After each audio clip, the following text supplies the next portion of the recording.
everyone, and welcome back to our Golden 20s podcast. My name is Sadie, and I'm joined by my co-host, Tegan. Hey. And we're here to talk all about life in your 20s, like we do every Tuesday. But this Tuesday, we are talking all about the best and worst advice we've ever received. And I feel like Tegan and I are like halfway through our 20s, so we sure have received a lot of advice over the years, and I'm sure we have lots to come still through the rest of our 20s. I feel like, Teg, do you feel like people just have an opinion about everything and just give you advice, like, whether you want it or not? At least, like, in your early 20s? Yeah, well, and especially, like, leading up to it. Yeah. And I don't know if it's too, like, being a woman, but I feel like I get the weirdest advice from, like, random people in my life that I'm like, why would... This is unsolicited. Like, why did you even say this? So random. So definitely a theme, I guess. Yeah. Awesome. Well, I feel like we'll start by talking about some of the good advice that we've received, because I feel like, at least for me, like, some of the good advice that I've received have been like an underlying theme in a lot of the like major decisions I've made in my life. And it's things that like I maybe heard growing up, or like a lot of it does come from like my parents and how they raised me. But like I said, I really think it's like fueled me to get to where I'm at today. Yeah. So maybe let's start there. Sure. I mean, I can start by talking about something that I've been thinking a lot about recently, which was trying to decide what school to apply to. And I feel like this is maybe a period in your life when you get a lot of advice from a lot of different people. Definitely. And so I was applying to all of these different schools to be a music therapist because I thought that that would be something that I would enjoy. And I also did some career quizzes, and that was like the answer I got as to like what career should you do. And at the very last moment, my mom was like, well, just apply to a school for something that just interests you. Mm-hmm. And so I applied for film at Brock University, which is where I ended up going. And it's just crazy that one decision based off that one piece of advice from my mom, which kind of went against all the other advice that I'd been hearing. Mm-hmm. Like, it was like, go major in this because that's how you'll make money. Mm-hmm. Or like I did the career quiz, so then it's telling me what to do. But to have the voice say, just do something you're interested in. And now it's like my friend group, my husband, my career all stem from that choice. Yeah. Which is weird to think about.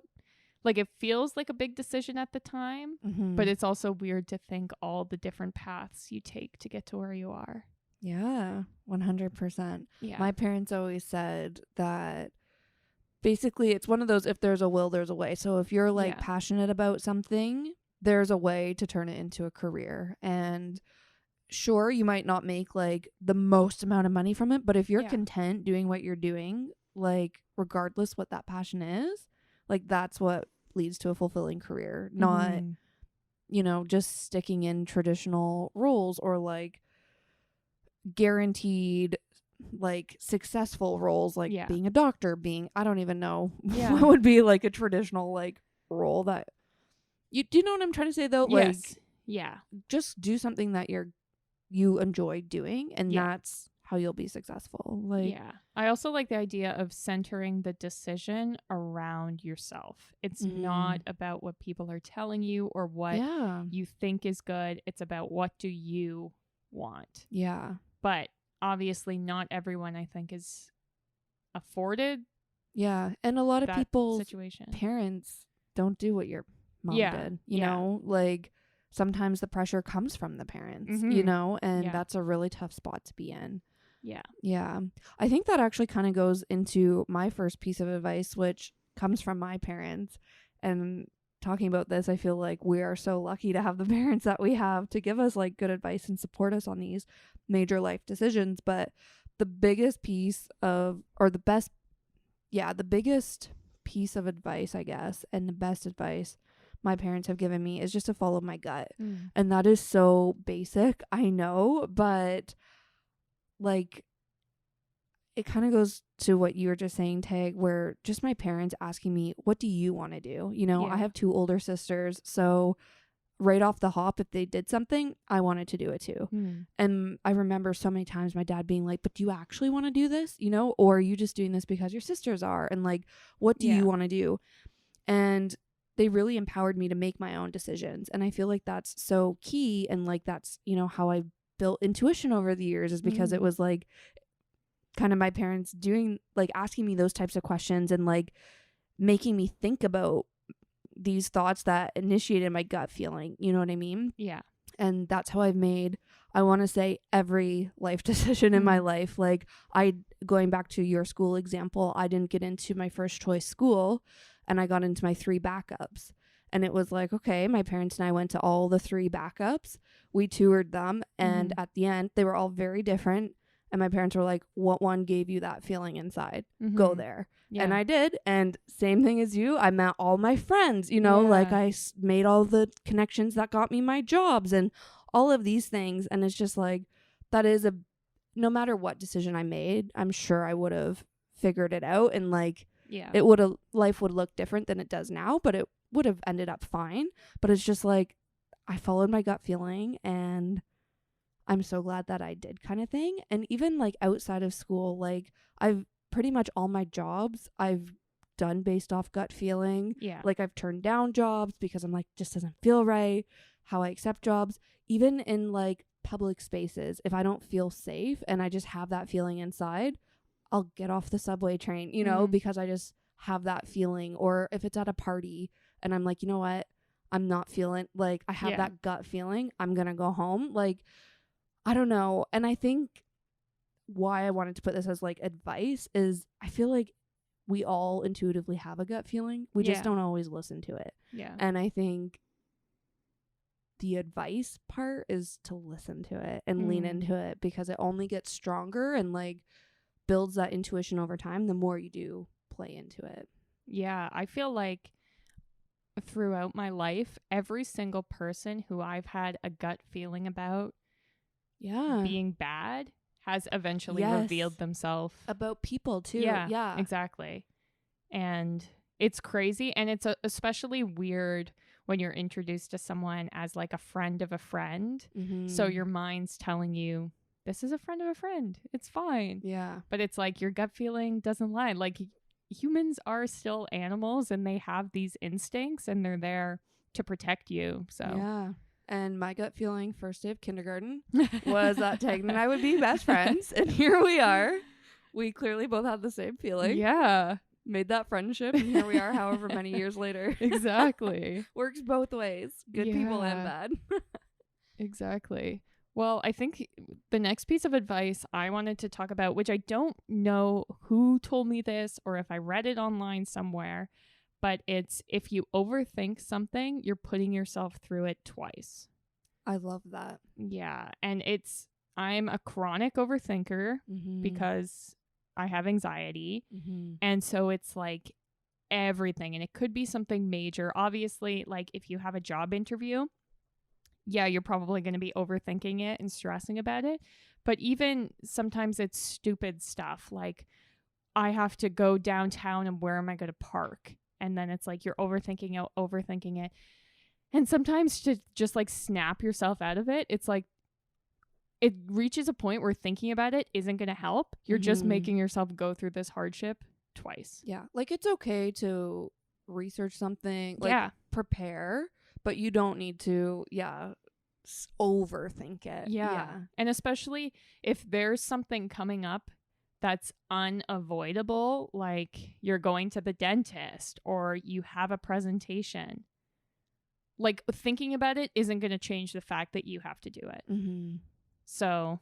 And sometimes you overthink things that might not even happen. So why are you even like in your mind living a reality that isn't even going to be reality? Yeah. My like number one thing is I get a message from work or like a calendar invite that's like, one-on-one check-in. Yes. And then it's like, oh my God.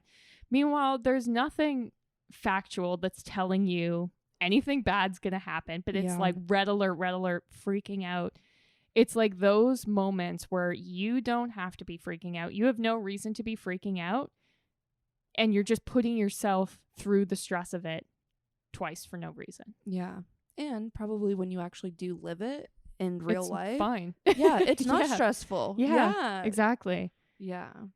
That is, I've heard that before too. Yeah. And I think that's so good. Like good Yeah. perspective to keep for sure. Yeah. My second piece of good advice comes from my dad. And if my sisters are listening to this, they're like, oh God, she's not going to say it, is she? But my dad has 2 mantras, okay? He always says, don't let fear and common sense stand in the way. And the second one, as a classic dad, take the bull by the horns and do it. And these, I don't know if you guys have heard these before, but I feel like they're kind of cliches. But for me, they just like resonate so much. And it's just the idea that if you, again, like if there's a will, there's a way. If you put your mind to something, you can do it. Don't let other things stand in your way of doing it. And I feel like kind of going back, I guess, to like, you know, making life decisions on what school to go to, what job to do, whatever. My dad would just say like, I don't care what you do as long as you do it really well, you know, like just put 100% of your effort into it, you know, like just take the bull by the horns and do it, whatever it is kind of thing. And I feel like over time that really gave me confidence.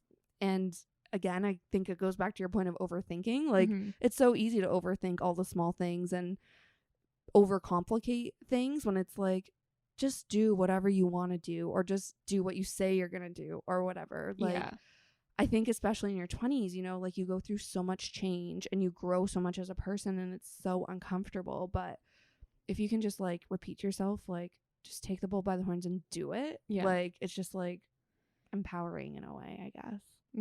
I love that. Yeah. My last piece of advice that I've been given is invest in experiences, not things.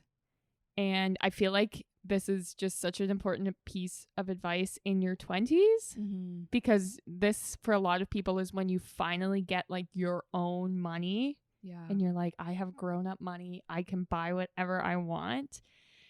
And it's just like, I've never in my life felt like I missed out because of something I didn't get the chance to buy. But I 100% have felt like I've missed out on a concert or a trip or something like that. Not to mention, like, none of us know how long we have left. We're young, we're physically abled, we're, you know, we have the energy. Now is the time to be going out and making those experiences and those memories. Yeah. And when you really think about it, experiences can shape who you are versus the things you buy. And in my case, I feel it's both. I invest in both of these things. Yeah.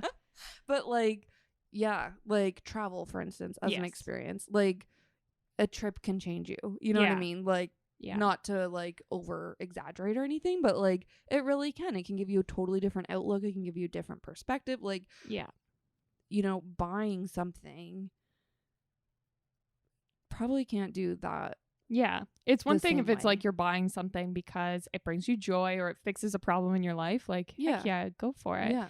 But if the choice is between buying the designer bag and going on a trip, I vote the trip every time. Yeah. See, my vote is buy the bag to take on the trip. That's how my brain operates.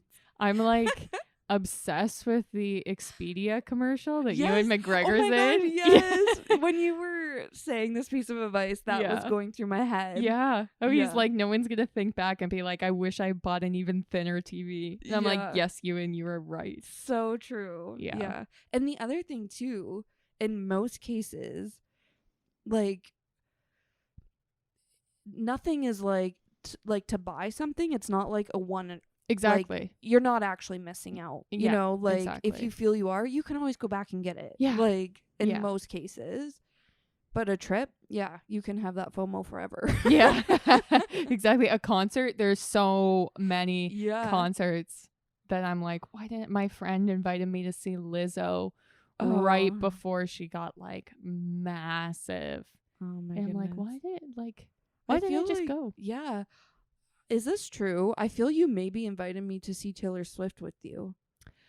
Reputation. Oh, yes, And for I free. said no. Yeah. Yeah. I was like, I don't listen to Taylor Swift anymore. Reputation is now my workout. Yes. Like so album. good. Like I listen to it 3 times a week for a solid hour. Like Yeah. front to back as I work out. Like Yeah. yeah, so true. And girl, it's funny, Harry Styles just announced some Toronto dates. Yeah. And honestly, guys, if you're listening, GTFO because we're getting tickets.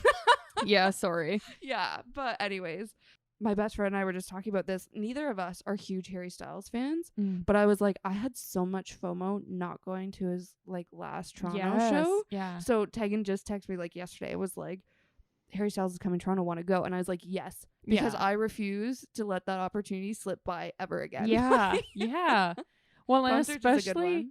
like big pop stars like that. Yeah. Like there's nothing better than just like guilt-free pop concert. Like everyone's in their best outfits. Everyone's just dancing and vibing. It's a good time. Yeah. Absolutely. Yeah. I love that. I think that's really good advice. Yeah, especially for your 20s. Yeah, and I feel nobody's actually told me that before. Like yeah. Except the Expedia commercial. Yeah, okay, me and you and McGregor, we agree on a lot actually, so it funny. makes sense. Okay, not the last piece of good advice I've ever received, but the last piece of advice that came to mind when thinking about this episode is so stupid, but it was so meaningful to me in the moment. But in high school, I was applying to like fashion schools for university and college, and I had to get some like, you know, relevant experience in the industry for, you know, applying to schools. And I come from a really small town, so like this was not really an easy task, but my mom and I went to this boutique in a slightly bigger town, and for some reason I didn't end up getting an internship or volunteer position there, but the owner of this boutique that I went to gave me this huge pep talk. Okay. Just like fired out advice left, right, and center. But the one thing she said, and she was passionate about it. My mom still sometimes will like, remember that boutique lady? Like, but it was eye-opening for me. But she was just like, if you want to make it in the fashion industry, you got to grow some balls. And that's so dumb, I know. But I was a pretty shy kid, and still to this day, like I'm outgoing once you get to know me. Right. But like the fact my mom went in the boutique with me to talk to this lady tells you the type of kid I was. I was confident, but I was quiet and I was shy. And I remember just something clicking in my brain in that moment. And as soon as I moved to Toronto and I started my career, this lady's pep talk and like growing balls was repeating in my head over and over and over again. And I thought about it so much when I was going downtown for internship opportunities and interviews in college and in my job interviews, and even sometimes still when I'm like about to go into a meeting and I'm like, I know that somebody else is going to have a different opinion than me, but I know I need to stand my ground. Like I really feel like it's shaped my work ethic in a way. Just sometimes also you just got to ask for what you want. You know what I mean? Like the number of times I've initiated discussions about getting a promotion, like it's uncomfortable, but you just got to do it, you know? And I feel like that whole kind of part of me and my confidence at work started as soon as this lady was yelling at me about how cutthroat the fashion industry is and how, you know, you really have to chase after it and make your dreams a reality kind of thing. I love that. Yeah. So funny. Like there's been a few random, again, it was kind of like unsolicited advice, but just like the smallest things that come to mind. And like at the time I'm like, wow, like my mom and I left that boutique and we're like, wow, that was kind of intense. But it's years later that I remember it. And I'm like, that's so funny. Like that lady has no idea. She's told me that. Like, but it was just so stuck in my mind, and it will be for the rest of my life. But I guess the advice I'm passing on here is just to, if you want to make it, like, go after it. You know? Yeah. Perfect. Yeah. So I think now we're going to talk about some bad advice we were given that thankfully we didn't follow. Although maybe we did follow. I don't know. Yeah. I don't know. We'll see. Yeah. We'll see how we talk about these. I don't have too much of this, to be honest. Yeah. And I feel very fortunate about that. Yeah. However, it's probably not, we were talking before we started recording, and I'm like, it's probably not the fact that I haven't been given bad advice. It's just that I knew it was bad advice at the time. Yeah. I didn't even process it. Yeah. So, of course, I didn't act on it. And, of course, I can't remember it now. Like, yeah. I don't know. It's like there's this YouTube video, a skit of two people, and it's like when your friend's giving you advice that you just know you're not going to take. Yeah. And they're like, so then you call up your landlord and you say that, and you're like, yeah, I'm writing this down. Oh, like, my goodness. The amount of scenarios. My parents do that too. As much as I just talked about how great they are and like they gave me such great advice, 2 of my 3 points came from my parents. Yeah. They love to tell me exactly what to say, exactly what to do in these situations. Yes. It's like, I'm not even listening. Like, yeah, even if it's good advice, I'm not going to do it the way you did. Yeah. Like, yeah. Anyways, Tag, do you want to go first? Sure. So I think the first piece, which I don't like have a specific person who was telling me this, it was more just like what I felt like I heard my whole life, which was like, if you want a good high paying job, go into sciences and become a doctor or a scientist or something like that. Mm-hmm. And it was almost like, if you're not going to do something like that, why even bother? Mm-hmm. And it's like, obviously I didn't do that and I'm fine, first and foremost. But in the grand scheme of things, I just don't think money is that important that it should play that much of a role in your life. Yeah. Like, of course I understand that if I had gone to school for business, I probably would make a lot more money now, but I wouldn't change careers. I wouldn't go back in time and major in business knowing that, because I would rather have a little less money and spend my job working in a space that makes me feel inspired and brings me joy. Like, I just don't think I can spend 40 hours a week on something that I'm not truly passionate and interested in for money. So, yeah. I think something similar from my side is that you need a university degree to even get a job. Of course, a high paying job, but get any job. And for those of you who don't know, I don't have a university degree. I went to college. I did 3 years at college, and I don't even know what I got. A diploma? Yeah, I think. Some sort of degree. No, yeah. I don't know. It was, if you did 2 years of my program, you got something. Okay, yeah. And then I took the 3rd year, so I got something else. But shows how important it is. Exactly. Yeah. This is it.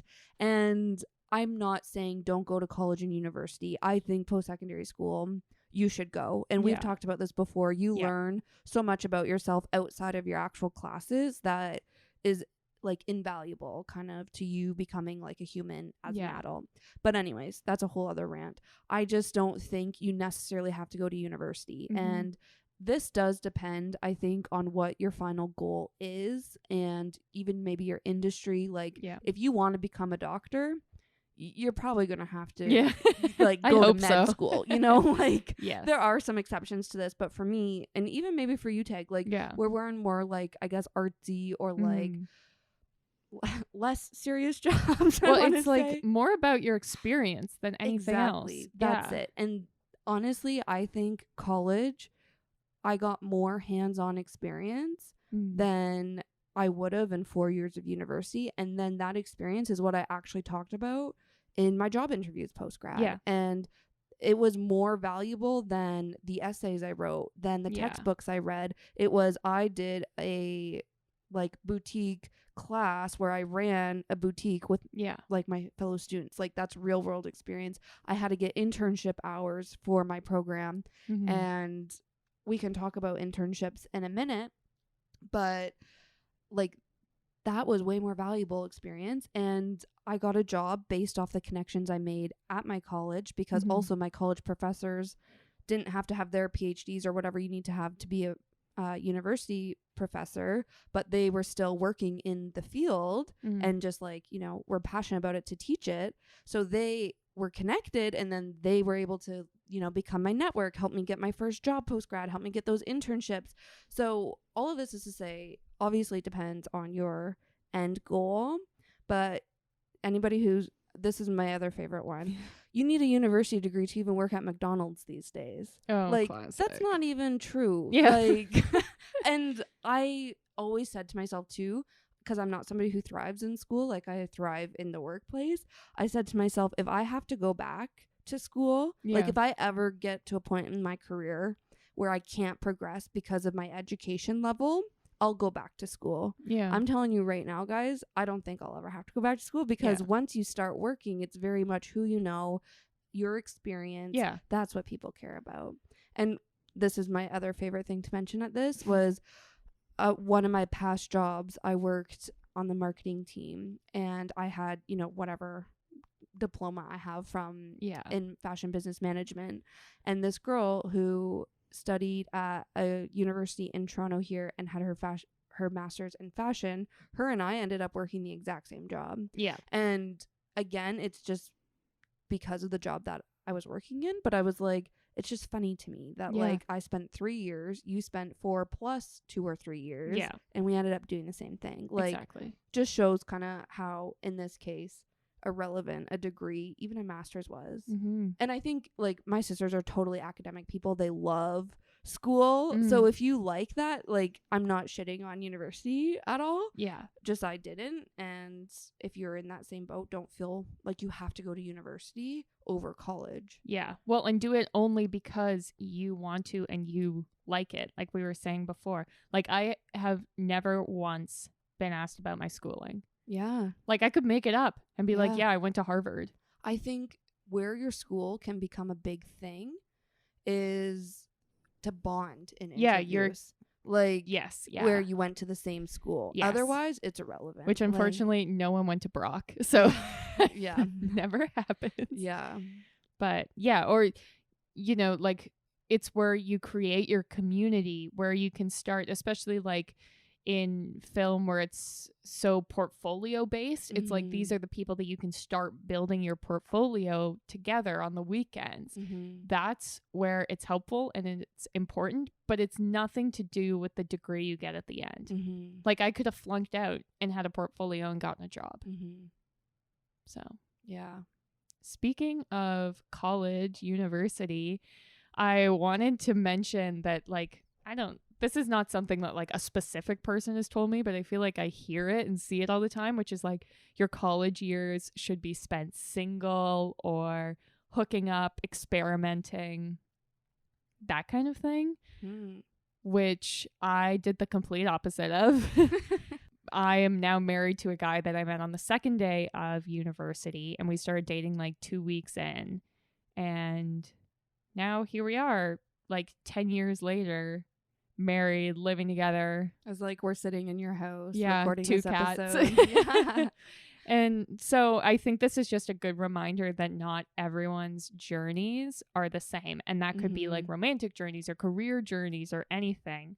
Yeah. So while I do think like it's valid if you want to spend your university, or even like you're like, I want to spend my 20s single, like, yeah, that's good for you. But if you want to spend your 20s, what's the word? Like wafted up? Yeah. Isn't there cuffed?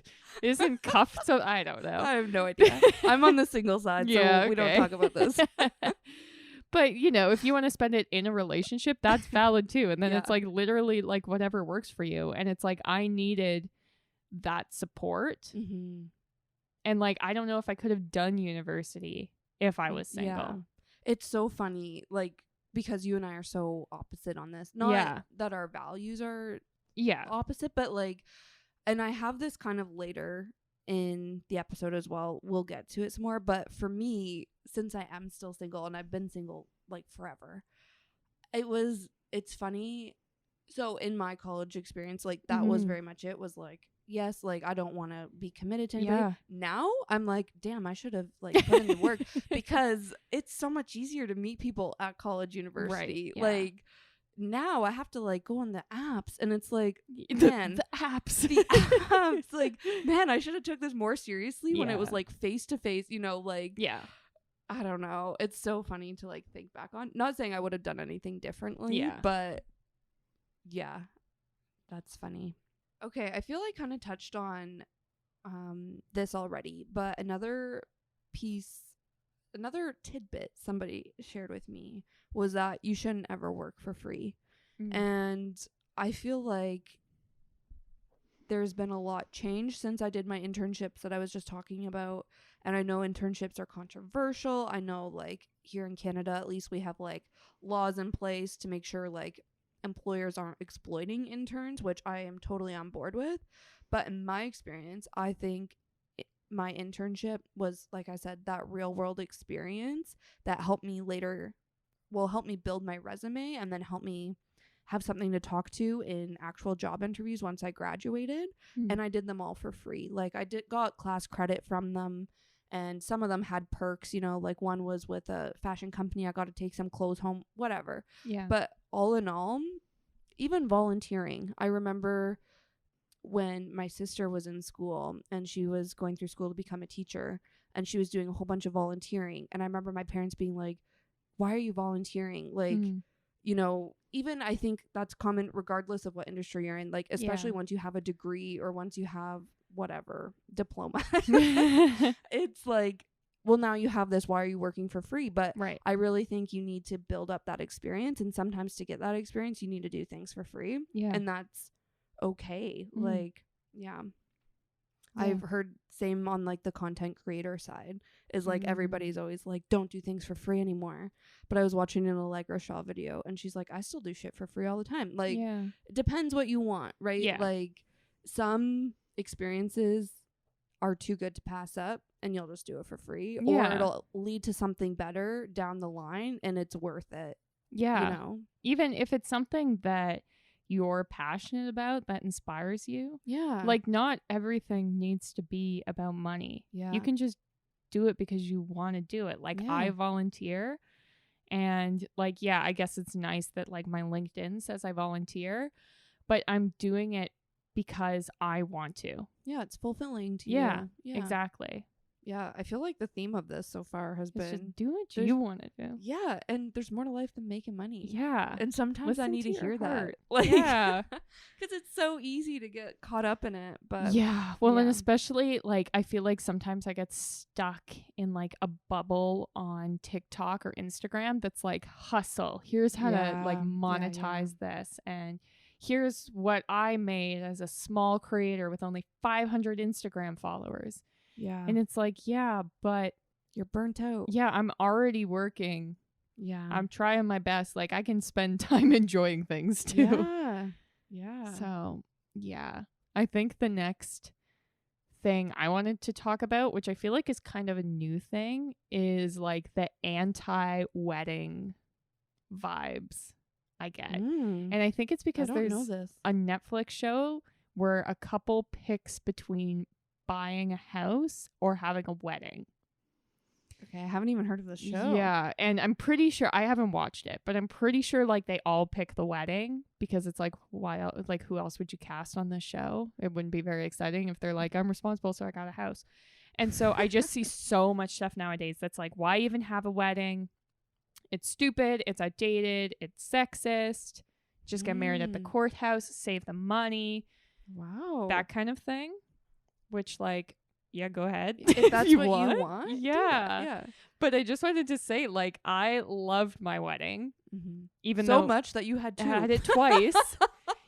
And, like, yeah, it is a lot of money for what is essentially a party.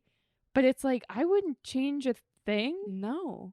And do I regret it? Because it's like, okay, that could have been a down payment on a house. Like, I feel like I could make that argument about anything. Girl, Like if I didn't go to Starbucks in the Yes. last year, Yeah. like, You oh, I would have had invested- this money, you know? You invested in the experience. Exactly. Yeah. And it's like it gave Tyrell and I a reason to celebrate our love with friends and family. And it made memories with family members who aren't going to be around forever. Yeah. And it made our relationship stronger, that marriage, because we could have just stayed boyfriend and girlfriend forever. Like here in Canada, we were common law. So not a lot changed legally, Yeah. but I still loved it. And so if you're a person who's still striving for a wedding, don't be discouraged. Yeah. We like, support you. I feel like that's kind of a like jaded way to look at things, because you could literally make that argument for anything. Like I've seen friends, I had a friend who bought a cat that was like $1,000 because it was like a fancy brand of cat. Yeah. And it's like, am I gonna be like, well, you could have bought a new computer with that $1,000? Like what? That would be so weird. But for some reason it's like with weddings, Yeah. I don't know. So I wanted to throw that out there. Yeah, I don't know too much about this. It's funny actually. And again, I'll talk about this a little bit later, but like I don't care to be married. Like if I go my whole life without being married, I'm fine with that. And I think my sisters are kind of the same, but we all want a wedding. Yeah. Like because exactly like you said, like it's just a fun time. And like I don't know. I think weddings are great. Yeah. The memories, the Instagram photos. Yeah, your photos, like memories for a lifetime, for sure. Exactly. Even like there are relatives that every time I see them, they talk about it. Your wedding was pretty lit. Well, do people still say lit? I think. I feel this like warrants bringing it back. Yeah, that's how good it was. Yeah. I don't know. It was fun. I had fun. Yeah. I think it was worth it. Yeah, definitely. It's like that. Yeah, it's like the party of the century for you. You know, like your wedding day. Like that's what it should be. Yeah. And it was just like, I don't know. It was kind of a bizarre experience. I don't know why I'm going down like a rabbit hole of talking about weddings now, but it's like the fact, like it's the most expensive dress I've ever bought, but I don't regret it. No. My dress was, I think, $3,000, but it's like I loved my dress. I still love my dress. Yeah. And obviously, like, yeah, that's a ridiculous amount of money to spend on something, especially something you wear one day. But again, it's like, pictures, I don't care. Those memories. I had the money. I'm glad I spent it on that. Yeah, 100%. Some people are listening being like, that's a steal. I know. Yeah. Yeah, exactly. It was the cheapest dress at Kleinfeld's. Yes. So. And the most beautiful, but we're biased. Thanks. Oh man. Okay, well, shifting away from weddings and back onto the work train, because that's my life. Though another piece of bad advice that I wasn't directly given, but it was kind of implied, was to stay at a job for minimum a year, regardless of your mental health towards it. So my first job was not the best experience. And near the end of it, I came home crying every single night. Yeah. And to the point where like I wasn't even off the bus yet. And I was just like, it was partially, I was just relieved to be home, like emotional release. And also just like, I just hate my job so much. Yeah. And I remember calling my parents and like, I wouldn't say I had panic attacks at this job in particular. My next job I definitely did. But like, there's signs to get out, and like my mental health tanking like that was the biggest sign of all. And I feel like there's a lot of pressure from everyone to stay at a job for a minimum a year because you don't want it to look bad on your resume. You don't want to have to explain why you're looking for a job, you know, to your future recruiter or to a recruiter when you're only 6 months in. Like, it's gonna look bad. But if you're not happy, like, quit. Yeah. Like, and it sounds irresponsible, and maybe this is me now giving bad advice, but in my case, as soon as I decided I'm going to quit, it was like, that's when the next opportunity happened, because, you know, like, had I just put up with it, I wouldn't even be open to other opportunities. Like, I don't know. That's how it worked out, and I guess I'm fortunate that way. But I also wanted to throw in here, like, it's also okay, or I also encourage you to have an emergency fund for this reason. Like, have a couple months worth of rent and living expenses, so that if your mental health is ever at stake, but you're like, well, I can't afford to quit or whatever. Okay. But also don't think you're above these just for now jobs, as we've talked about in the past. So between my first and second job, I was I'm going to quit. I don't have a plan, and I'm a huge planner. I don't have a plan. I'm just going to get a full-time job at Starbucks, at a restaurant, at, a full-time retail position, and I'm going to figure it out from there. Yeah. I think a big piece of this too is when you hate your job that much, or when you come home crying, emotionally and mentally exhausted, you don't have the energy to apply for new jobs. Like, that is a full-time job in itself, is finding another job. So sometimes you need to take that time, again, this is coming off as bad advice, but like, quit your job so you can invest that time and energy into finding a new one. Accept that just for now job, so you can free up, your mental capacity and energy to find your next move in your career or whatever. Yeah. I love that. I totally agree. Yeah. But and again, kind of goes back with, do what you're passionate about. Like, if you hate something, don't do it just for the paycheck. Like, it's not worth sacrificing your mental health to get a paycheck. Period. Yeah. And no one, like, I know there are all these like unspoken rules about like, you have to stay for a job for at least 2 years and you can't change too much, or else literally, I think especially with COVID, it's like no one cares. Like, I've been fired from jobs, no one cares. Yeah. I've been laid off, no one cares. Yeah. Literally, if you have like the good work, you have the references, like blips in your career, everyone knows that there are shitty places to work. Mm-hmm. That's just like the nature of it. Yeah. And honestly, sometimes it helps me if people are like, why did you leave that job? To talk about how bad it was. Mm-hmm. Because then they're like, oh, damn, yeah, that does suck. Like, or it can show what you value. Yeah. And like that can show a good side of you, even if it's a bad side of the company you're coming from. Like, yeah, exactly. Yeah, I think the last sort of thing that I still get told all the time is like, you will reach a point where you're going to want to have kids. Trust me.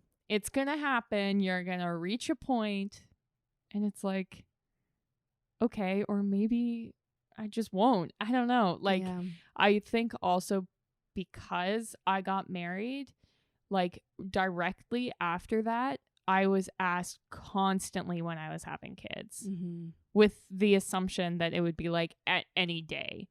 And I asked Tyrell, my husband, how often he was asked, and he said not even once.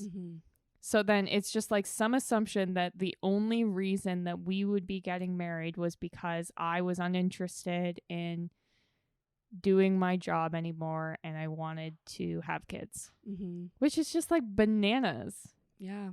And it's like, yeah, you can have kids if you want, or you can just not have kids. Yeah. And that's such a big thing. Why are people so opinionated about other people's lives? Like, that's a life changer. Having kids or not, like, why are people so opinionated, or like care so much about other people? Like, and the amount I hear about like, you should have kids early because it's easier. You don't want to be 60 at their high school graduation.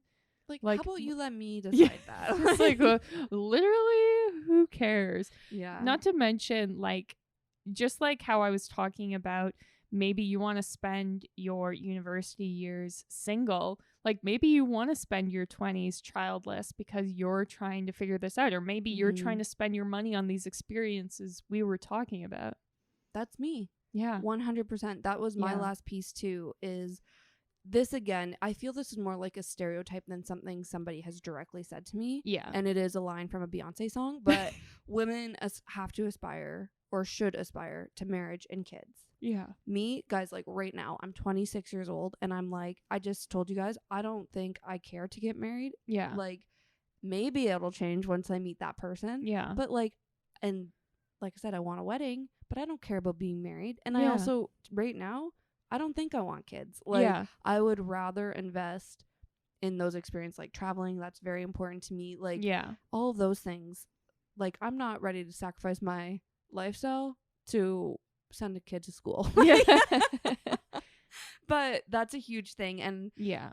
I've had so many experiences where people ask me, you know, oh, are you dating somebody? That's fine. But Yeah. it's when it's like,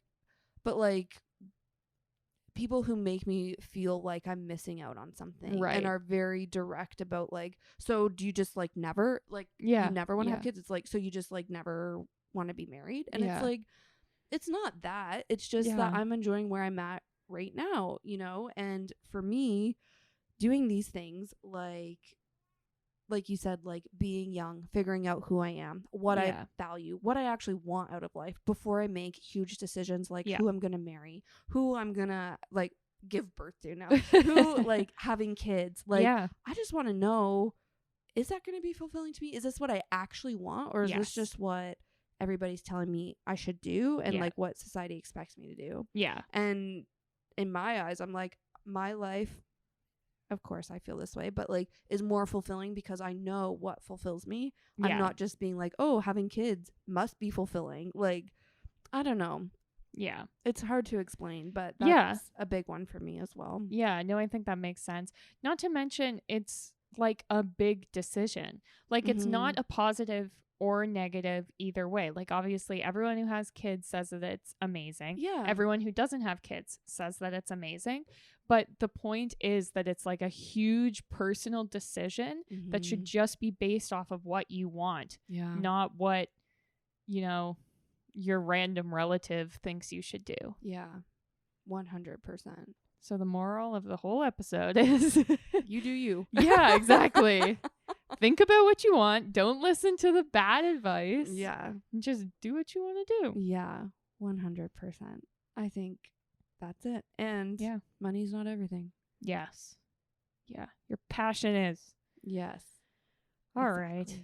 Well, I think that's where we're going to leave it for this week. So thank you so much for listening. We are on pretty much all the social media platforms. We are at our Golden 20s. We're the most active on Instagram. So make sure you follow us there to keep up with us between episodes. We put out a new episode every single Tuesday. So make sure you're following and subscribe to us so you see when those episodes drop. And we also have a Patreon page, which is your best way to show your support for the podcast. Thank you so much for listening. See you next Tuesday.